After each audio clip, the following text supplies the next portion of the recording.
My adjournment matter is for the Minister for Transport Infrastructure, and it concerns the Stage 2 upgrades to Yan Yean Road.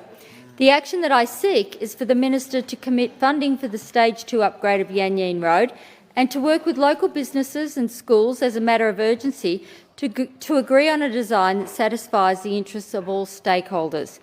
Yan Yean Road is a disgrace, and the process for planning and delivering the Stage 2 upgrades to Yan Yean Road has been shambolic. The government should be planning ahead and building infrastructure well before local demand overwhelms existing roads and services. But unfortunately that hasn't happened with Yan Yean Road. The area around Mernda, Yarrambat and Doreen has already outgrown the current road system, but the government shows no urgency in catching up. Labor promised to fast-track this project back in 2015, but it's still in the planning stage in 2024, and with every year that passes, the project becomes more urgent.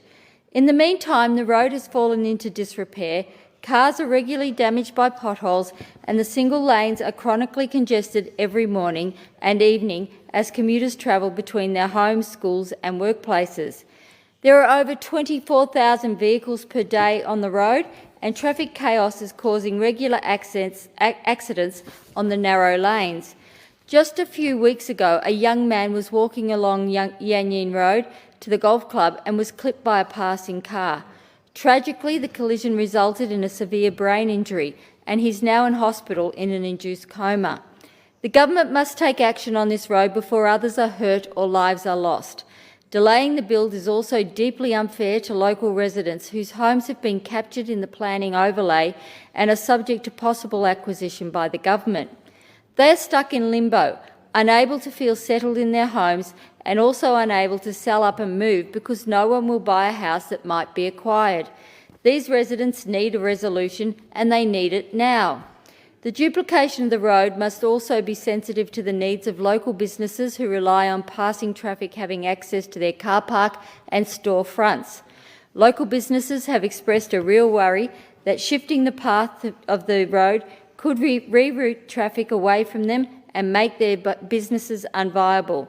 The environmental effects statement was completed back in 2020, and in 2021 the Minister for Planning signed off and gave approval for the upgrade to go ahead with some changes. It is now 2024, and while the bridge and road duplication is underway, it cannot go all the way to connect with Yan Yean Road because the shape of the interface between them has still not been finalised. The project has been stuck in the planning phase for far too long. The Minister needs to get on with funding and building this section of the road infrastructure that is critical for connecting the growing northern suburbs. And I'd like to thank Richard Welsh, who highlighted this issue as the candidate in Yan Yean.